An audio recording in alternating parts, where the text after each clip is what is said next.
Enfants Garde. Le balado a pour but de partager des histoires personnelles uniquement et non de vous inciter à entreprendre des thérapies ou à consommer des produits en particulier. Veuillez toujours consulter votre médecin au préalable si une avenue thérapeutique exposée lors d'une de mes entrevues semble intéressante pour vous. Gardez un esprit critique, mais ouvert. Et surtout, informez-vous.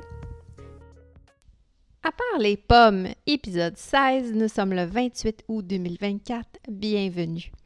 Cette semaine, on passe à une thérapie, celle qui est souvent la plus utilisée, c'est-à-dire la physio, la fameuse physiothérapie. Je reçois mon ami Philippe qui vient vraiment décortiquer ce que ça fait, pourquoi c'est important de faire de la physiothérapie, dans quel contexte, et il l'explique d'une manière très claire, très précise. J'adore ça. Encore une fois, suivez-moi sur YouTube, Instagram, allez liker, parlez-moi, racontez-moi vos histoires, je suis là pour vous écouter. Sur ce, bonne écoute! All right, come on, get the news over with. I want to hear the music. Allô, Phil! Allô? Comment ça va? Ça va bien, toi? Ça va bien, merci. Merci de venir nous jaser aujourd'hui. Ça fait plaisir. Philippe et moi, on a travaillé ensemble. Philippe est un physiothérapeute. Il y a beaucoup de gens qui viennent parler au podcast qui ont fait de la physio. Fait que je trouvais ça pertinent qu'on décortique c'est quoi la physio. On a d'autres thérapeutes qui sont venus, donc ça permet de vraiment séparer, donner les limites de chacun. Puis vraiment aider les gens à choisir peut-être la meilleure thérapie ou les combiner. Donc, aujourd'hui, on parle de physiothérapie. Phil, physiothérapeute depuis combien de temps? J'ai gradué en octobre 2017. Fait que ça va faire un peu plus que 6 ans et demi à peu près. J'ai gradué de l'Université de Montréal après un bac maîtrise. Bac maîtrise, ouais, c'est vrai, c'est un gros programme. Hein? Oui, quand même. Un 4 ans, quand même assez intensif. Ouais. Et bon, qu'est-ce que ça fait, la physio? On le sait un peu, c'est des exercices, c'est les muscles, mais précisément, là, pourquoi on est toujours porté à aller faire de la physio? C'est une excellente question. Ouais. Quand même assez difficile à répondre. Physio va être un expert musculo-squelettique principalement. C'est sûr que, j'imagine qu'on va en parler plus tard, mais il peut y avoir d'autres expertises de physio qui vont avoir accès à d'autres parties du corps qui vont pouvoir être intéressantes aussi. Si on parle de la clinique, de la physiothérapie qui est un peu plus accessible en clinique, fait que pour la première ligne, ce que les gens vont pouvoir aller consulter, soit suite à une référence du médecin ou soit directement avant même d'aller voir le médecin, ça va vraiment être plus une gestion de douleur. Fait qu'est-ce que j'ai eu un accident de voiture, j'ai trébuché dans les escaliers, j'ai trop poussé dans mon sport, j'ai une douleur qui persiste depuis des dizaines d'années. C'est toutes des choses qu'on va pouvoir aller travailler en physio. Dans d'autres expertises, en fait, mettons comme l'ostéopathie, ou en massothérapie, ça va être des traitements qui vont être beaucoup plus passifs généralement. C'est le thérapeute qui fait tous les traitements. Certains vont donner des petits exercices, mais c'est pas la majorité. Ça va vraiment être un travail qui est passif. Ouais. Physiothérapie va pouvoir aller chercher un peu plus de actif, en fait. Fait que c'est sûr que oui, physiothérapie rime souvent avec devoir. Fait que les gens ont moins tendance à vouloir avoir le physio pour ça parce qu'ils vont se ramasser avec des exercices à la maison. Mm-hmm. Mais le but, c'est d'aller chercher un peu plus de force, d'aller chercher plus de mobilité, d'aller rechercher de la fonction puis de décomposer, OK, bien pour aller rechercher cette fonction-là, de quoi est-ce que j'ai besoin? OK. Fait que c'est sûr que le physio, oui, va pouvoir aller travailler un peu passivement, un peu manuellement ou avec d'autres techniques comme des aiguilles pour aller rechercher cet effet de relaxation manuelle, de relaxation musculaire, pardon, de mobiliser un petit peu plus, de relâcher l'articulation, lui donner un peu plus de jeu.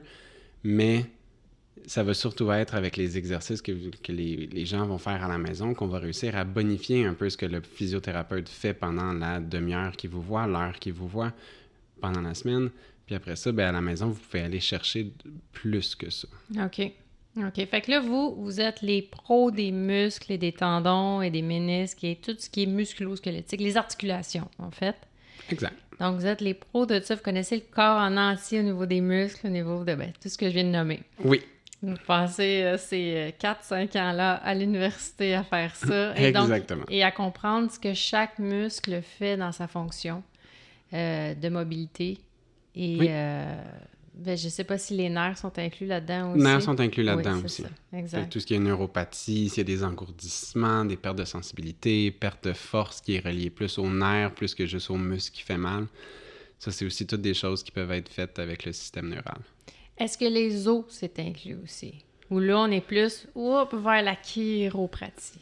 Est-ce que vous touchez aux articulations des os? Ou c'est quelques os?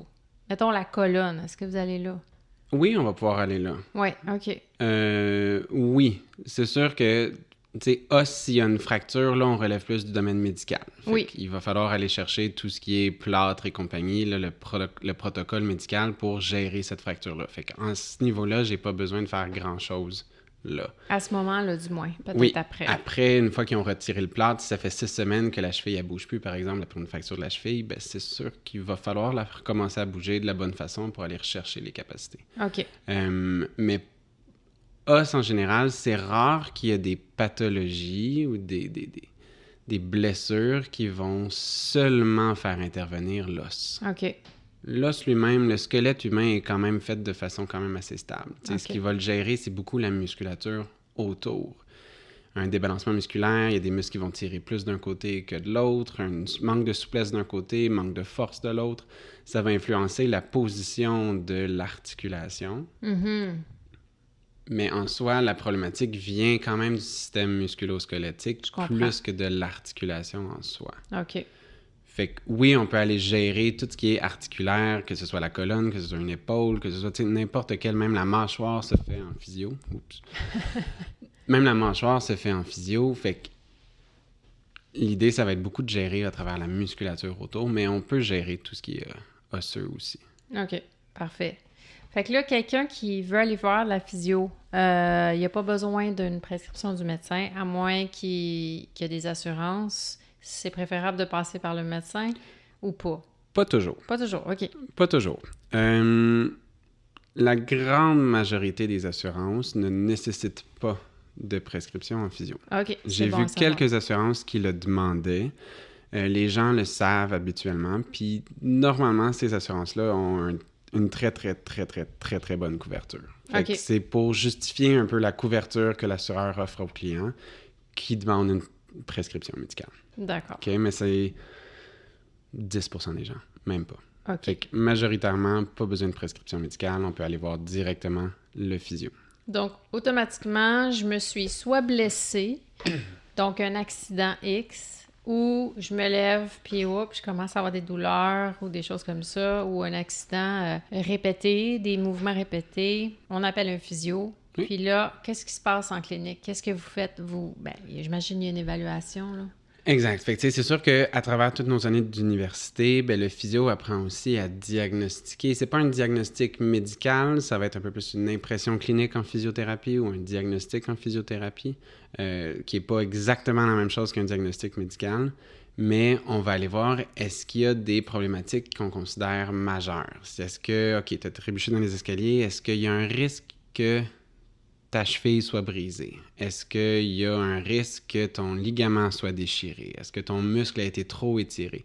Fait que ça va être d'évaluer un petit peu plus pour voir, OK, est-ce que ça c'est traitable en physiothérapie? Est-ce qu'on est mieux d'aller plutôt voir le médecin pour une évaluation un petit peu plus complète avec des imageries, ou est-ce qu'on est capable de le traiter avec de la médecine un petit peu plus conventionnelle, ou par exemple, physio, ostéo, chiro, acupuncture, ou est-ce que on va pouvoir aussi guider en physio, en fait, vers quelle va être la meilleure option pour réussir à gérer cette problématique-là. Mm-hmm. Fait que la plus grosse partie du premier rendez-vous de physio va être dédiée à comme une évaluation de comme, OK, à quoi est-ce qu'on a affaire dans cette situation-là, suite à cette blessure-là?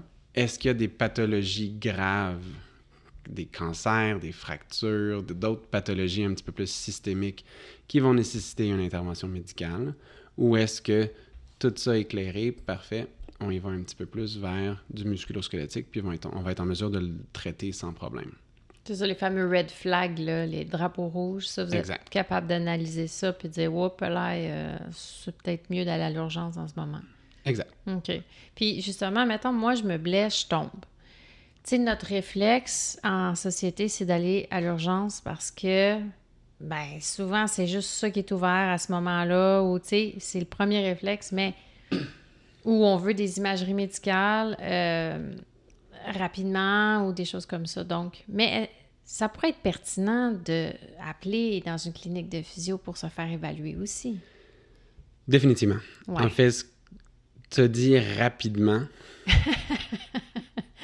des fois, l'option la plus rapide, justement, va être d'aller voir le physio. Ouais. Tu sais, des fois, on essaie d'avoir son rendez-vous médical avec notre médecin de famille. Même si on a un médecin de famille, il y en a beaucoup de gens qui n'en ont pas. Ouais. Ça complique encore plus les choses. Mais même avec notre médecin de famille, ils nous disent que, bon, ben, je peux te voir dans 2 semaines. Mais c'est ça. Qu'après une entorse de cheville dans 2 semaines, c'est pas une excellente idée. Ouais. Fait qu'à moins que ce soit, tu sais, très, très, très urgent, qu'il y ait un saignement abondant, que l'os est sorti, tu sais, que comme une crise cardiaque, venez pas me voir en physio, tu sais, je ferai rien pour ça. Fait que, tu sais, à moins qu'il y ait vraiment quelque chose de très, très grave, là, oui, aller à l'urgence. Ouais. Mais sinon, dans la majorité des cas, on est capable de le diagnostiquer un petit peu plus en physio. Il y a les physios qui ont reçu une formation appropriée, puis maintenant, la majorité des physios qui sortent de l'université ont cette formation-là, peuvent prescrire des radiographies dans certaines situations. Ah, c'est ça, ils vous ont donné le droit de faire ça dernièrement. Ça fait pas très longtemps. Puis pas surtout, évidemment, mais sur des choses de base. Puis... Si on résume, c'est un peu plus compliqué que ça, mais si on résume, tu sais, c'est vraiment des traumas qui ont eu lieu dans les 72 dernières heures avant le rendez-vous. OK. Fait que si quelqu'un se fait une entorse de cheville en déboulant les escaliers, puis le lendemain va voir un physiothérapeute qui a cette formation-là, il peut se faire prescrire une radiographie pour éliminer si jamais le physio pense qu'il y a un possible risque de fracture. Mm-hmm. Fait que ça, selon le physiothérapeute, ça peut être une option aussi. Fait qu'encore là, on désengorge un peu le système de santé en n'allant pas vers le médecin. Ouais. Pharmacien aussi, ça, c'est de voir... Mais il y a certaines médications vers lesquelles ils peuvent vous référer aussi. Ils ont beaucoup de connaissances à ce niveau-là. Fait qu'après ça, si... Tu sais, le médecin, souvent, ce qu'il va faire, c'est référer vers physiothérapie, puis donner des anti-inflammatoires ou donner de la médication. Fait qu'on n'a pas nécessairement besoin d'aller voir le médecin pour savoir qu'il faudrait aller en physio. Vous pouvez venir directement en physio. OK. Pour aller chercher de la médication, des fois, de passer directement par son pharmacien peut être une option aussi. Il va pouvoir vous guider, commence avec ça, vois qu'est-ce qu'on est en mesure de faire à ce niveau-là. Puis après ça, s'il y a besoin de quelque chose de plus, ben là, on prend le rendez-vous médical. OK, je comprends. Fait que, tu sais, par exemple, s'il y a un accident qui se passe, ben on peut quand même prendre le rendez-vous médical le plus proche qui est dans 2 semaines. Aller consulter le physio, aller consulter le pharmacien pour voir, on a-tu besoin de quelque chose en termes de médication. Puis le physio peut vous le dire aussi, comme, non, ta situation présentement, elle est correcte, pas besoin d'aller chercher quelque chose de trop intense en termes de médication. Mm-hmm. Des Advil, des Tylenol devraient faire l'affaire amplement. OK. Donc ça, vous avez cette liberté-là de pouvoir prendre en charge un patient ou est-ce que c'est des conditions qui sont assez légères, là, évidemment. Là, quand c'est trop complexe, peut-être pas, mais pour, c'est ça, une entorse de cheville, tu t'es viré le pied parce que t'as manqué de marche, tu sais. En général, c'est pas nécessairement brisé, c'est juste que c'est foulé, comme on dit, puis on a des critères, tu sais, il y a des critères qui ont été établis, qui ont été étudiés pour que, OK, si j'ai tel critère, ben là, on réfère vers le médecin, on réfère pour aller chercher pour une radiographie, tu sais. Fait que ça nous permet de voir vraiment, d'avoir une idée du portrait de comme, OK, qu'est-ce qui se passe, de quoi est-ce que tu as besoin, puis vers qui est-ce que je t'envoie. Okay. Ou est-ce qu'en physio, on va être capable de le gérer à 100%. OK. Puis là, c'est quoi une séance en physio? Là, t'arrives, t'apportes tes shorts puis ton t-shirt à peu près? Ou parce que tu sais, là, on va aller faire un peu d'exercice. Donc, c'est comme ça que ça se passe? Comment ça se passe, une séance? Avec toi, en tout cas? Ça va varier selon les gens.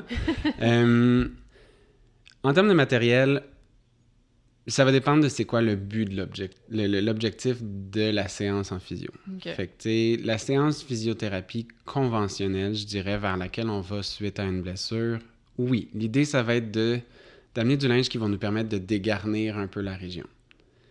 Fait qu'on n'a pas besoin nécessairement de se mettre en sous-vêtements au complet. Si c'est une épaule, puis qu'on est capable d'aller chercher juste une camisole qui va nous permettre de libérer l'épaule, à ce moment-là, ça va être suffisant. C'est sûr que si quelqu'un arrive après le travail avec une chemise super serrée, il y a de bonnes chances qu'on doive l'enlever pour réussir à aller mobiliser l'épaule, l'évaluer convenablement.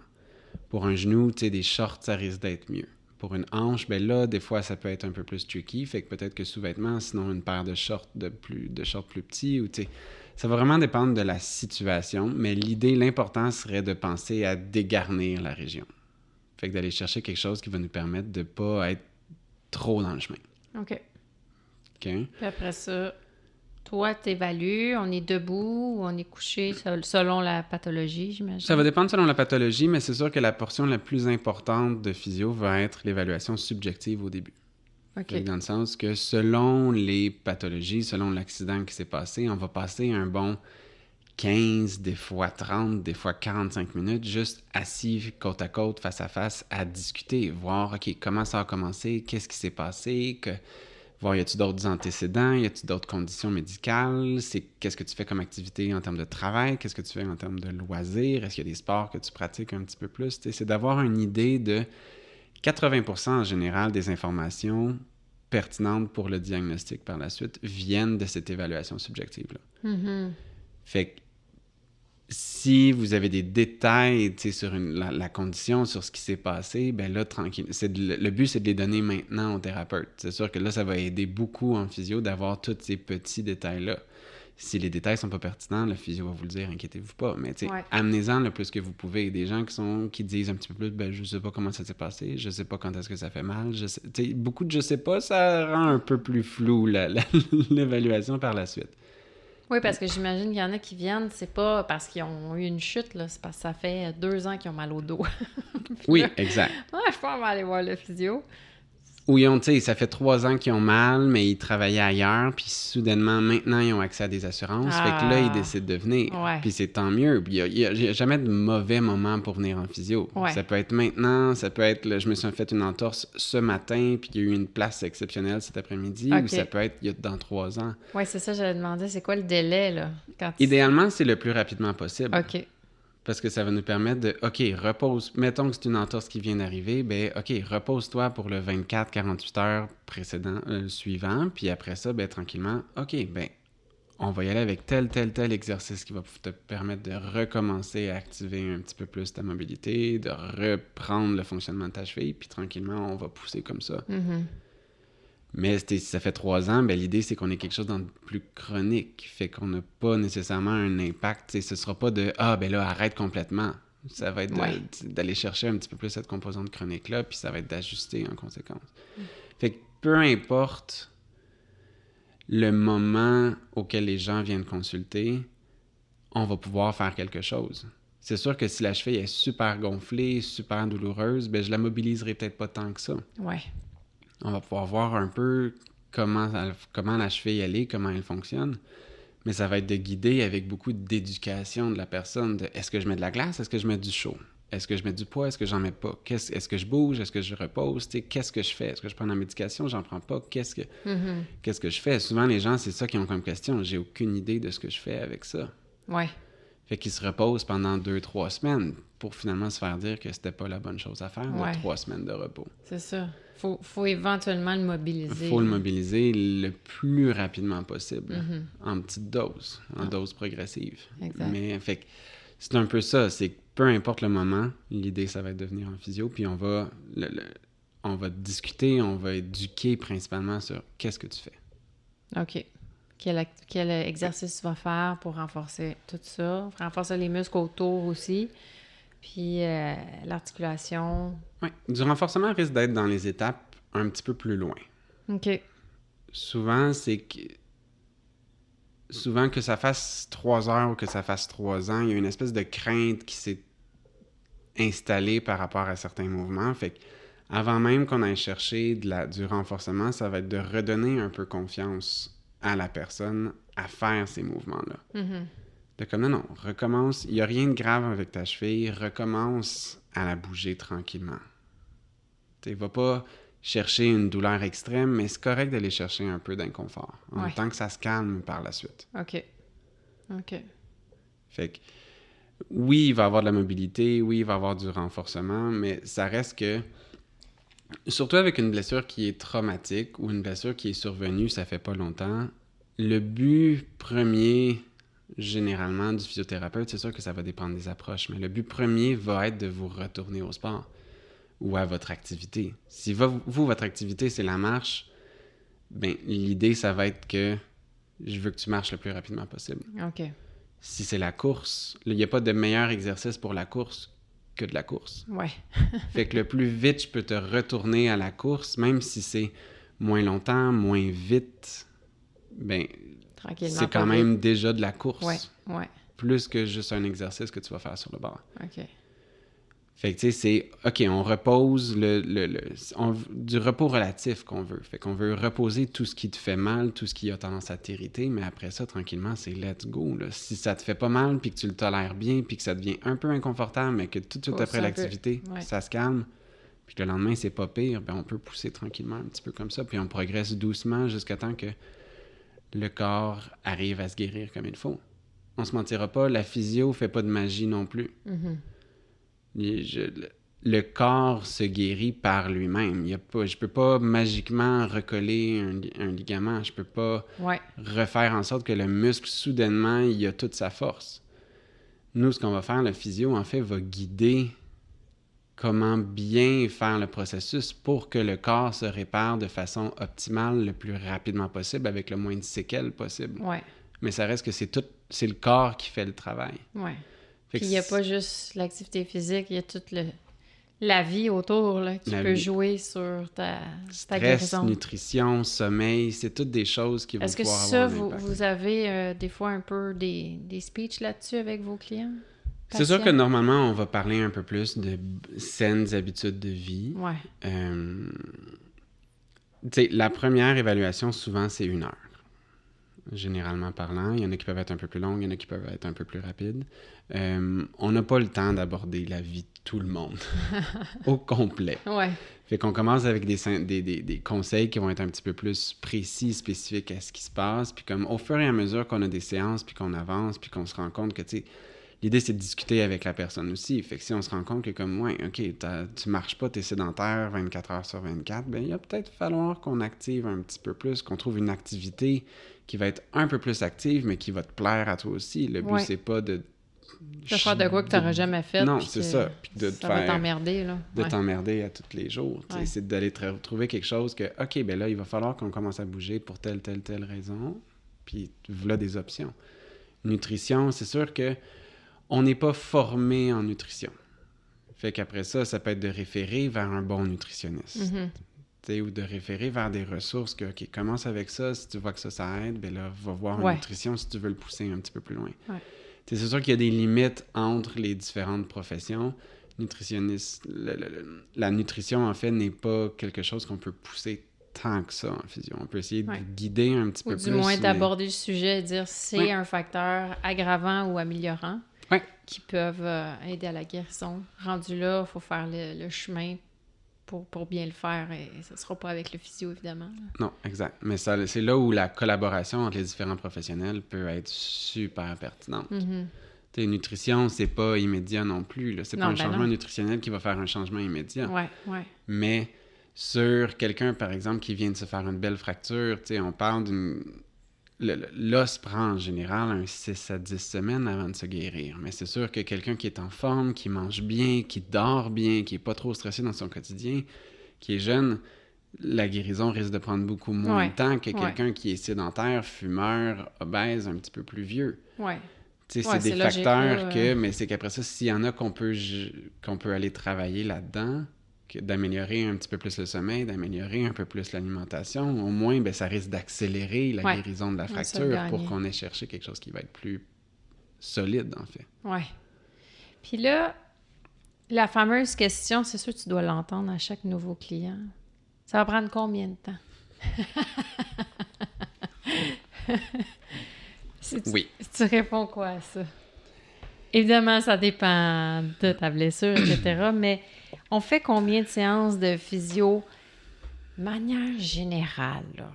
Tu sais, tu vois tes clients combien de fois? C'est sûr qu'il y en a que ça va être moins, puis il y en a que ça va être tout le temps, là. On oublie les extrêmes, là. On fait de la physio, on pense à combien, à peu près, de séances? OK. Puis encore une fois, je sais, ça dépend des pathologies. Ça dépend toujours des pathologies, du temps, depuis combien de temps est-ce que c'est là. Honnêtement, il y en a qu'on va voir une fois pour l'évaluation, qu'on va réussir à guider suffisamment, peut-être une deuxième fois pour un suivi un petit peu plus loin. Il y a des gens avec des douleurs un petit peu plus chroniques qui vont avoir besoin d'un peu plus de suivi. Fait que, tu sais, des fois, on peut parler d'un 6 mois même, tu sais, comme... on se verra pas nécessairement une fois par semaine pendant 6 mois. Ouais. Mais, tu sais, ça va être probablement le premier mois, on se voit une fois par semaine, fait qu'aux 4 semaines, fait 4 rendez-vous. Après ça, ça peut être soit aux semaines, aux 2 semaines. Après ça, ça peut être au mois. Fait que, tu sais, généralement parlant, ça va osciller entre 1 et 10 rendez-vous. OK. C'est plus rare que je m'en vais vers du 10. OK. Fait que à mi-chemin, mettons un bon 6, ça serait quand même quelque chose que tu vois assez régulièrement. 6, c'est quelque chose qui est quand même assez régulier. Je dirais la majorité du temps, on parle d'au moins un 3-4 séances. Fait que ces séances-là peuvent être étalées un petit peu plus sur un nombre de semaines. Ouais. Ce ne sera pas nécessairement juste en un mois, c'est réglé. Non, mais au moins, ils partent avec des outils que là, ils peuvent le faire à la maison. Puis là, s'ils ont besoin de réajuster, là, j'ai pogné un plateau, ils reviennent te voir, puis là, tu redonnes quelque chose, tu sais. Donc, comme tu dis tantôt, il y a des devoirs à faire. Puis comme dans n'importe quoi, il faut que tu le fasses si tu veux t'améliorer, là. Ça, c'est sûr.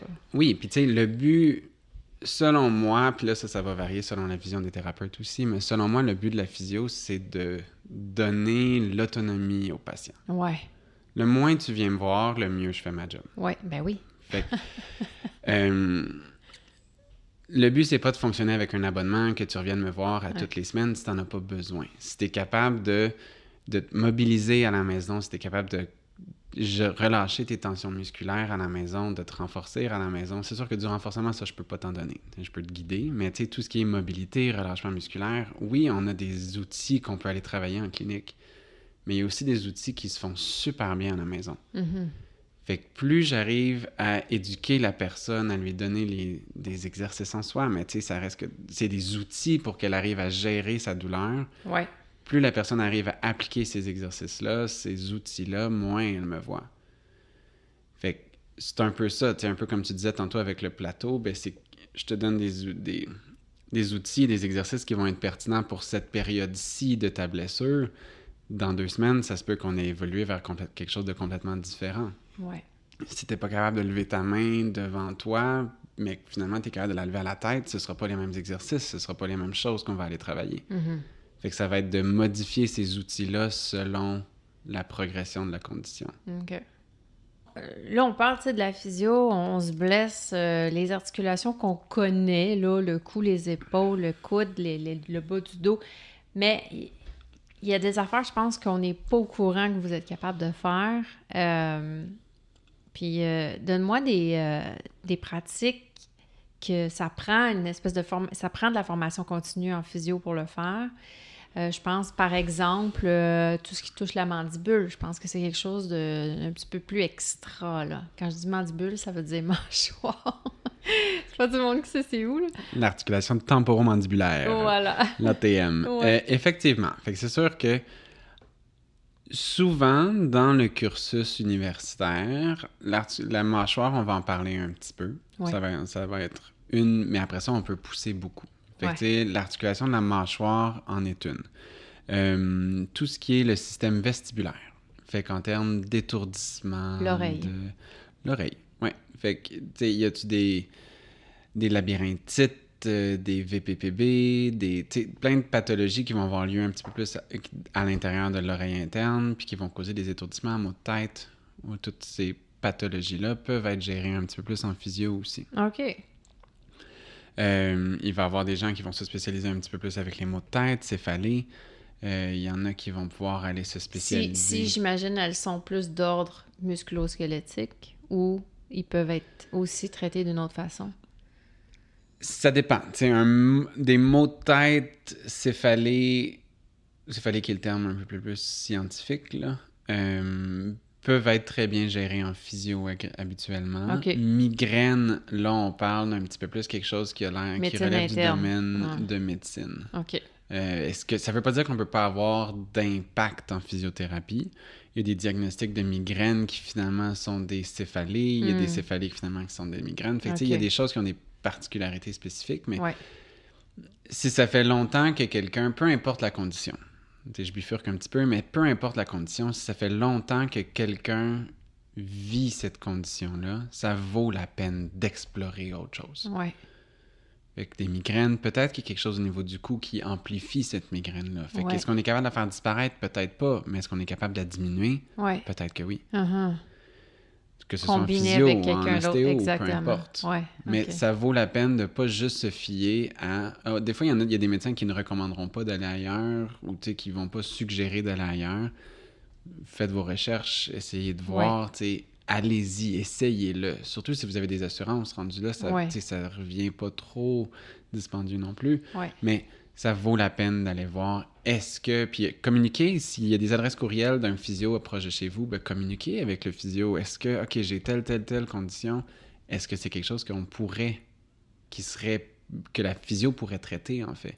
Donner des détails, là. Il y a l'ordre aussi. Ou l'ordre des physios peut définitivement répondre à ce genre de Vous avez questions-là. quand même un ordre. C'est quand même une thérapie qui est ultra reconnue. Là, on sort pas des chantiers, des sentiers battus. Ici, là. Fait qu'ils ont des articles, ils ont des blogs, il y a plein d'informations qui peuvent être pertinentes à ce niveau-là aussi. OK. Fait que là, c'est ça. Tu dis la mâchoire, le vestibule, l'oreille. Y a-tu d'autres quoi d'affaires qu'on penserait pas aller consulter un physio? La migraine, tu l'as dit. Maux de tête, migraine. Oui, tout ce qui est commotion peuvent être très bien traités en physio. Okay. Les enfants, fait que tout ce qui est pédiatrie aussi, fait qu'est-ce que les problématiques de développement, mon enfant marche pas encore, mon enfant, tu sais, tout ce qui est orthophonie pour l'enfant ne parle pas encore, mais il y a le physiothérapeute qui, OK, il marche pas encore, il est pris sur le ventre, il se retourne pas, c'est pas un domaine que je connais beaucoup, mais ça, c'est des domaines dans lesquels certains physios se spécialisent pour les enfants, la pédiatrie de 0-4 ans et un peu plus vieux même aussi. Il y a tout ce qui est le domaine sportif aussi, fait qu'après ça, chaque sport peut avoir un physio qui a une expertise un petit peu plus dans ce domaine-là. Tout ce qui est course à pied, il y a l'évaluation du patron de course à pied, il y a la gestion des douleurs liées à la course à pied. Pour le vélo, depuis quelques années, ça, il y a quelque chose qui... Puis ça, je le pratique aussi, mais il y a du positionnement sur vélo. Fait que certains bike shops peuvent le faire, mais ça, c'est aussi à faire avec un physiothérapeute qui ça permet de bien gérer la machine, le vélo, mais la machine humaine qui est sur le vélo aussi. Sa position, comment optimiser le tout, tu sais, de voir, OK, mais ton vélo, il est vraiment pas fait pour toi, là. Ou, OK, check, on peut ajuster la selle comme ça, ajuster ton guidon de telle façon, réaligner un petit peu plus ça, puis là, tu vas être confortable sur le vélo. OK. Fait que ça, c'en est un. J'ai déjà vu aussi des gens qui offrent un service d'analyse du patron de natation. Ouais. Ça, je l'ai vu. Fait que, chaque sport peut avoir un petit peu plus. J'ai vu des physios qui pratiquent de l'haltérophilie aussi, qui sont un peu plus, qui ont une expertise dans ce domaine-là. Fait que c'est toutes des particularités que si c'est quelque chose que vous cherchez dans un domaine sportif particulier, il y a possiblement des physios qui sont spécialisés. On peut pas vraiment dire spécialisés en physio, là, fait qu'on utilise plus expertise, mais qui ont des expertises dans ce domaine-là. Ouais. Il y a d'autres choses auxquelles on ne pense pas nécessairement, comme le dry needling, fait que les aiguilles sèches, qui est là qu'on croise un petit peu avec l'acupuncteur, qui vient... C'est comme un domaine que les deux partagent un petit peu. C'est une approche un petit peu plus d'acupuncture avec... On utilise des outils, en fait, d'acupuncture, mais avec une approche, une vision un petit peu plus musculo-squelettique, physiothérapeutique, tu sais. Fait qu'il y a ça que certains physios peuvent faire. Il y a le plancher pelvien aussi qui peut être travaillé beaucoup en physiothérapie, que ce soit chez la femme ou chez l'homme. Fait que chez la femme, par exemple, après avoir donné naissance à l'enfant, on s'entend que tout ça... Ouais, c'est un petit peu croche. C'est un traumatisme, veut pas. Ouais. Fait que, tu sais, ça peut entraîner des conséquences, puis d'aller rechercher un renforcement au niveau de ce côté-là.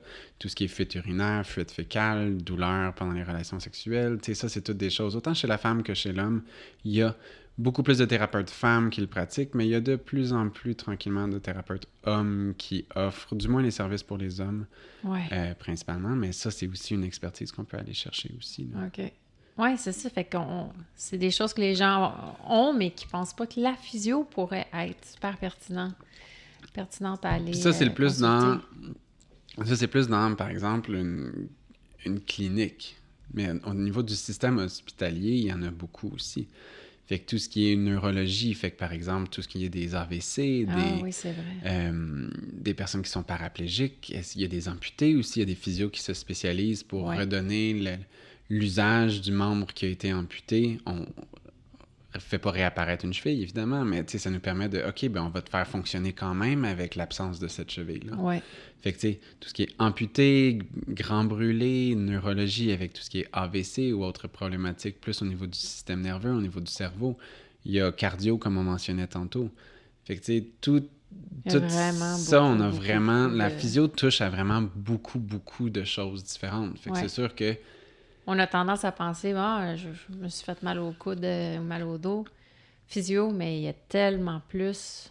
Tu sais, si vous avez un vaste inventaire, c'est vraiment cool. C'est pour ça que c'est important aussi de regarder, tu sais, souvent les physios autour de chez vous, ou peu importe, vont avoir un site internet ou un endroit où ils montrent leurs compétences ou quoi que ce soit. Fait allez voir, ça vaut la peine de voir, OK, lui, il se spécialise dans quoi, c'est quoi ses expertises, qu'est-ce qu'il aime faire, qu'est-ce qu'il est capable de faire, parce que c'est sûr que quelqu'un qui se spécialise en course à pied ne sera pas nécessairement bon en périnéal, fait que le plancher pelvien. Quelqu'un qui fait du cardio, courir, ça va vraiment t'aider. Exact. T'sais, quelqu'un qui se spécialise en cardiologie, vous avez un ami, un physio en cardiologie, ça se peut qu'il ait aucune idée de quoi faire avec votre coude, parce que lui, ça fait 20 ans qu'il est en cardiologie, puis que comme le musculo-squelettique, il en parle un peu moins. Au niveau pulmonaire aussi. C'est toutes des choses qui... Ça vaut la peine de rechercher un petit peu plus. OK. Cool. Hey, c'est vraiment clair. Ben, en tout cas, pour moi. mais ça t'explique vraiment bien. Puis, dans mon podcast, j'aime aussi entendre ton expérience à toi en tant que thérapeute, les bons coups que tu as faits. Parce que je pense que c'est le fun d'entendre des belles histoires. Ça peut être très inspirant. Puis, si ça rejoint quelqu'un qui fait quand même, moi, j'ai à peu près la même condition. J'aimerais ça essayer ça, tu sais. Donc, est-ce que... Ben, c'est sûr que tu as des belles histoires, mais y en a-tu qui sont plus incroyables que d'autres qui tu serais prêt à nous partager? J'ai une de mes amies qui est venue me voir il n'y a pas si longtemps pour une douleur à la cheville qui venait d'arriver, qu'elle ne sait pas trop comment c'est arrivé, puis que là, qu'il y avait une course et un voyage qui s'en venait dans pas longtemps. Fait que, tu sais, c'est un peu... Elle savait pas trop quoi faire. Mais finalement, c'est qu'après cette séance-là, on a pu dédramatiser un petit peu plus, rassurer, en fait, de dire comme, OK, c'est ça qui se passe. Regarde, t'as pas de douleur. Elle, c'était vraiment que quand elle se mettait à courir, son mollet venait coincer un petit peu plus, puis ça lui donnait des chocs électriques pendant sa course. Fait que là, elle voyait le voyage arriver. Puis c'est arrivé progressivement ou... C'est arrivé pas mal d'un coup pendant une course. OK. Puis là, elle savait pas trop quoi faire. Il n'y avait pas de trauma en bonne et due forme. Elle n'avait pas marché dans un trou. C'était pas une grosse entorse ou quoi que ce soit. C'est plus que... l'impression clinique, c'est un peu plus qu'il y a eu une surcharge au niveau de son muscle. Fait que, en réfléchissant, en discutant dans l'évaluation subjective au début, comme j'en parlais un peu plus tôt, ben c'est là qu'on s'est rendu compte que comme dans le dernier mois, normalement, en course à pied, tu veux progresser d'un 10% par semaine. Elle était partie de 5 à 10 km. Fait qu'elle courait des 5, là, elle avait doublé ses distances. Fait qu'elle était rendue avec des 10. Mais c'est que ça reste que c'est une progression qui est très, très, très rapide. Ben oui. Le corps n'est pas habitué à ça. La course à pied est souvent... Sous-estimée. Merci, je me manquais le mot. Elle est souvent sous-estimée. Oui, ben alors je répète la même affaire. Je vais juste le faire plus longtemps. Mais fait que, tu sais, ça, c'est une comparaison que j'aime bien donner aux gens, que comme, OK, des gens qui s'entraînent, qui vont au gym, qui sont habitués de le faire, ils partent en vacances, 2 semaines, quand ils reviennent, ils prendront pas les mêmes charges. Ils vont y aller mollo, ils vont y aller un peu plus doux, Puis ils vont être reprendre raqués. une semaine, ils vont être raqués. Ouais. Puis ils vont reprendre tranquillement pendant 1-2 semaines, réaugmenter leur charge pour retourner au niveau où ils étaient dans le passé, il y a 3 semaines. Ouais. Mais il n'y a personne qui fait ça en course. Alors que c'est la même chose. Ouais. La course, c'est sauter sur une jambe, d'une jambe à l'autre, pendant une demi-heure. Ouais. Il n'y a personne à qui je dirais, ben OK, parfait, saute sur une jambe devant moi pendant 30 minutes. Les gens vont me dire, mais t'es fou. Ouais. Mais c'est ça de la course. Ouais. Fait que musculairement parlant, ça reste quelque chose aussi. Fait que tu sais, c'est qu'avec elle, avec mon amie, c'était justement ça dont on a discuté, que comme, regarde, t'as progressé beaucoup trop rapidement, il n'y a rien de grave présentement, gère-le avec un peu de repos, repose-toi pour les 24-48 heures, prochaines heures, vas-y avec tel exercice, puis là, recommence à courir tranquillement. On savait que comme sa douleur apparaissait seulement après un 4 km, fait que j'étais comme, ben parfait, cours un 3 km très doucement, tous les jours, assure-toi que ton corps le tolère bien, puis que ça augmente pas tes douleurs, puis tranquillement, on va pouvoir aller progresser. Fait que finalement, elle m'a écouté, on s'est vu 2 fois. Vraiment pas tant que ça. Elle avait l'éducation dont on avait besoin. Tu sais, c'est un peu ça l'avantage de venir tôt. Ouais. C'est que je peux te donner les outils dont tu as besoin, puis après ça, Il n'y a pas une chronicité qui s'est installée. il n'y a pas le stress, il n'y a pas de chronicisation Ouais. qui s'est installée. Fait que là, c'est comme, OK, parfait. J'ai repris le contrôle sur cette douleur-là que je savais pas du tout c'était quoi. Ouais. Ce sentiment de contrôle-là aide la personne à guérir et à s'améliorer. Fait qu'elle a pu faire sa course sans problème. Elle a pu aller en voyage. Elle a fait de la rando. Elle allait au Yukon. Elle a fait de la très, très, très belle randonnée. Puis quand elle est revenue, j'ai fait un suivi courriel avec elle pour voir, OK, comment ça se passe. Puis elle était comme, j'ai pas eu une douleur. Ouais. Tout s'est bien passé. Ouais. C'est juste parce qu'elle avait poussé trop. Puis... Elle l'avait trop poussé, mais s'il y Mais a c'est personne qui te le dit, c'est ça. tu le sais pas. Ouais. Ah ouais. Puis ça aurait pu dégénérer, là. Ça aurait pu. Si elle avait, par exemple, regardé sur Internet, puis là, des fois, il y en a qui vont dire « Repose-toi, continue de courir », fait que ça dépend sur quel site elle tombe. Ouais. Est-ce que là, elle serait tombée sur le site de « Ah non, faut que t'arrêtes, c'est grave », fait que là, elle se repose pendant 3 semaines. Ou Fait que t'es là- tellement mindé de faire ton marathon ou ton whatever que tu pousses, tu le fais, puis tu te dis je le regarderai après, tu sais. Mais là, tu viens d'empirer la patente. Si t'as pas été voir personne, ça je veux dire. C'est pas l'idéal. Est-ce que c'est grave? Tu sais, si tu te blesses un peu avant un marathon, tu es capable de courir puis que ton marathon est dans 4 semaines, tu sais, c'est une décision à prendre. Ouais. Plus tu es capable de le prendre tôt, plus ça va être rapide, plus Ouais, ça c'est va être ça. efficace. C'est sûr que si tu cours dessus pendant 4 semaines, après ton marathon, tu risques d'être scrap. Mais c'est ça, je veux dire. Fait que ça va être Tu beaucoup vas plus juste long empirer. à Exact. Ouais. guérir, tu Ouais. risques d'avoir un peu plus de... Mais après ça, tu sais, ça reste une décision Personnel. personnelle. Oui, c'est ça. Est-ce que parce que tu as attendu le 4 semaines de venir après ton marathon, ta cheville, ton mollet est irrécupérable? Non. Mhm. Ça risque d'être plus long. Ouais. Puis ça va être tu sais, plus de temps, plus d'efforts, plus de sous en consultation physio Ouais, versus ouais. si on vient le chercher tôt après l'accident, ben là, OK, gère ça comme ça, comme ça, comme ça. Ton marathon, on sait que tu es capable de le faire.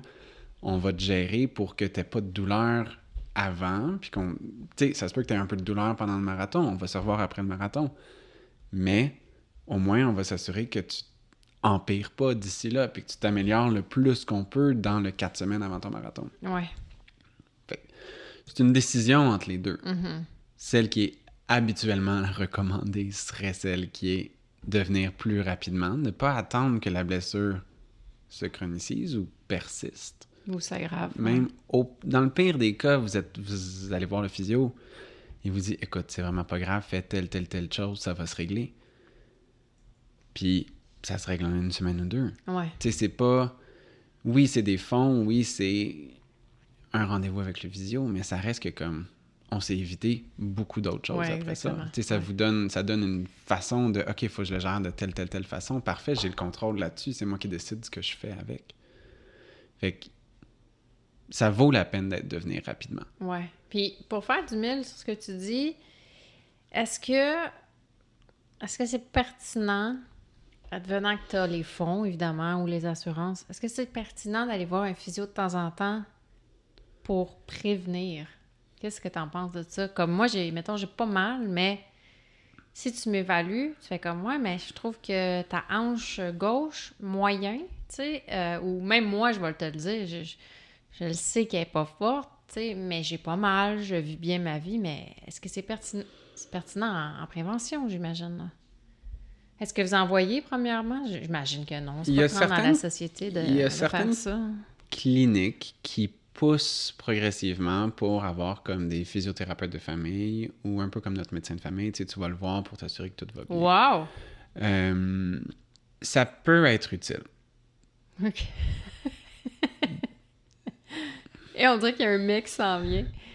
Chez certaines personnes. OK. Dans le sens que il y a certaines personnes que de savoir qui ont... Ben après ça, ce ne sera pas le genre de personne qui va venir consulter pour ce service-là. Mais il y a certaines personnes qui, par exemple, de savoir que leur hanche droite est un peu plus faible que leur hanche gauche, ça va les stresser. OK. Puis ils vont partir dans une bulle que comme, OK, mais là, ma hanche droite est faible, faut que je fasse ci, faut que je fasse ça. Puis comme...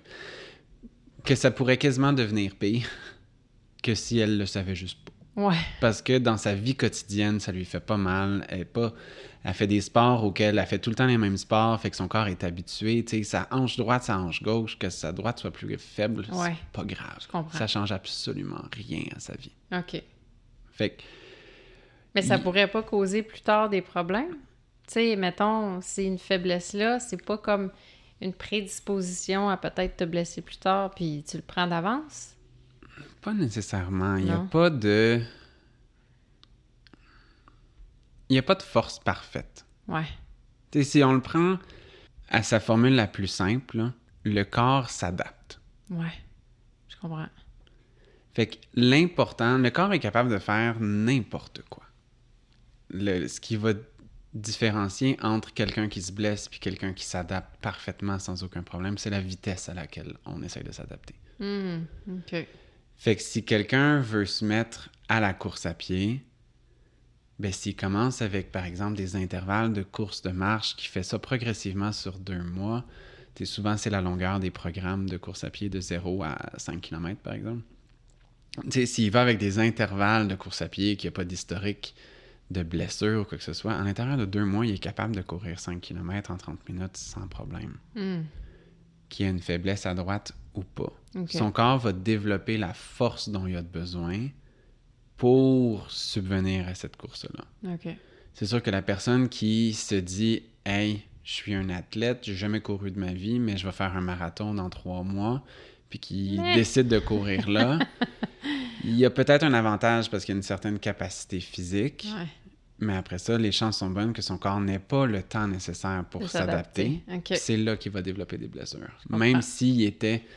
Fait que, si on prend ces deux opposés-là, l'athlète de natation, par exemple, qui se met à la course soudainement puis qui veut faire un marathon dans 3 mois versus monsieur, madame, tout le monde qui décide de se mettre en courir juste pour se mettre en forme, mais qu'il y en a un qui prend 2 mois pour courir 5 km puis l'autre qui prend 3 mois pour courir 42, mais ça reste que c'est la personne qui va trop vite qui va se blesser. Ouais, OK. Je comprends.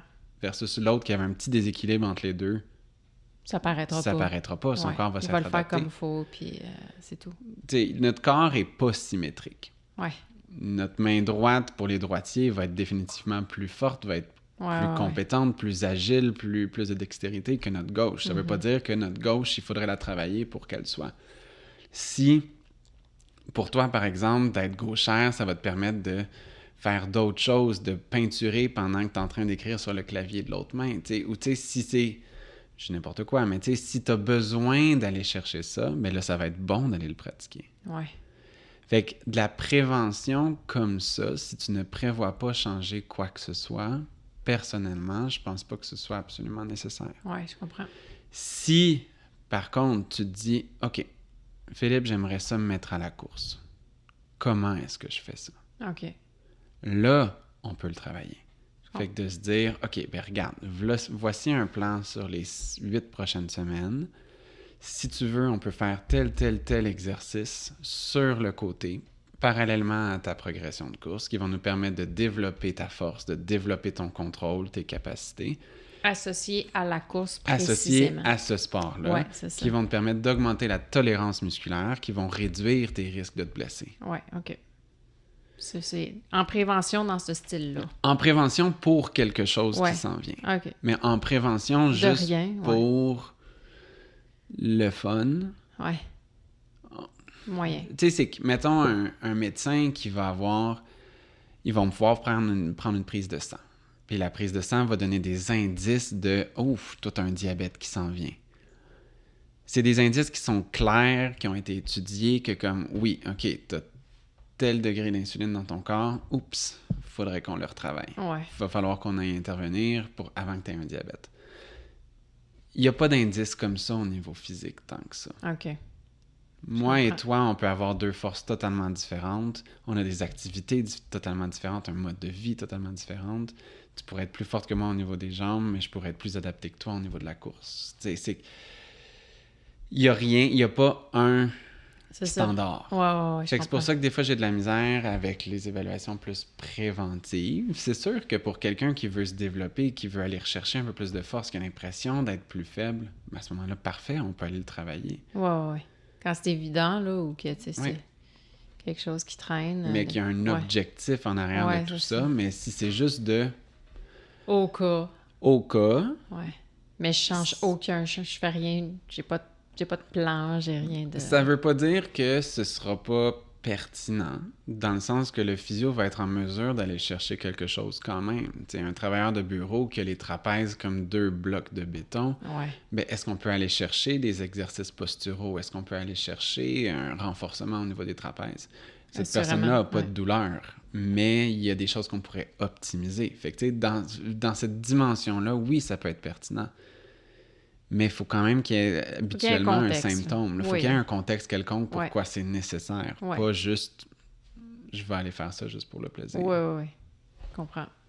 Si tu avais à dire ou à donner un conseil aux gens qui se blessent, disons, puis qui veulent enclencher une thérapie, ce serait quoi un des conseils que tu leur donnerais? Bouger. Ouais. Bouger. Dans le sens que le repos, c'est bien, mais ça t'aidera pas à progresser. Faut connaître ta limite aussi, par contre, là. Oui. C'est ça. Bouger avec il faut du repos relatif. Ouais. Puis en anglais, on dit « optimal loading », fait que c'est de pousser ton corps juste assez pour aller proche de ta limite sans trop la dépasser. Mm-hmm. Mais si, par exemple, les limites présentement au niveau fonctionnel, on est à 75% de nos capacités, ou même 50%, ou même 20%, il faut aller proche de ce chiffre-là. Si on reste toujours à 0, les capacités du corps vont rester à 20%. Ouais. Mais si on va le chercher à du 18, 19, 20% tranquillement, il va avoir un peu d'inconfort. Il ne faut pas avoir peur de cet inconfort-là parce qu'on est contrôlé. Ouais. On est capable de le gérer. On a des techniques pour après ça le faire redescendre. Puis tranquillement, ce 20%-là va devenir 30, va devenir 40.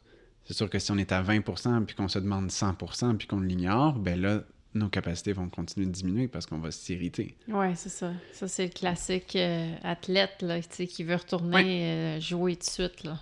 Exact. Qui va faire la totale, puis c'est pas mieux non plus. Là. Non, exact. Fait que les deux opposés sont vraiment pas bien. Ouais. Mais ça reste qu'il faut bouger doucement, progressivement. Mm-hmm. Une entorse de cheville, c'est pas vrai que 3 semaines immobilisées va aider. Ouais. Dès le lendemain, quand l'inflammation commence à diminuer, ben on essaye de bouger un petit peu dans les mouvements qu'on est capable de faire. C'est ça, exact. Ouais. Si on n'a pas le choix de marcher, ben c'est d'aller prendre des béquilles pour pouvoir se déplacer un petit peu plus. Puis tranquillement, on arrive à mettre plus de poids dessus, ben parfait, au lieu de prendre 2 béquilles, on en prend une. Puis après ça, une fois que la béquille elle est superflue, ben on peut y aller avec la canne ou on peut y aller juste avec des distances de marche plus restreintes. Ouais. Mais l'important, c'est de bouger le plus rapidement possible à l'intérieur de ses limites. Ouais. Ça va nous permettre aussi au début de découvrir sont où nos limites. Est-ce qu'ils sont vraiment aussi nuls que ce que je m'attends ou est-ce que finalement... On a peur de la douleur, hein? Oui, ça. on a peur. On a peur de la douleur. Ou est-ce que finalement je peux m'en permettre un peu de douleur? Oui. Cool. Hey, c'était tellement intéressant. Je pense qu'on n'aurait pas en parlé longtemps. Probablement. Fait que, ben merci beaucoup, Philippe. J'espère que ça a répondu à plusieurs questionnements.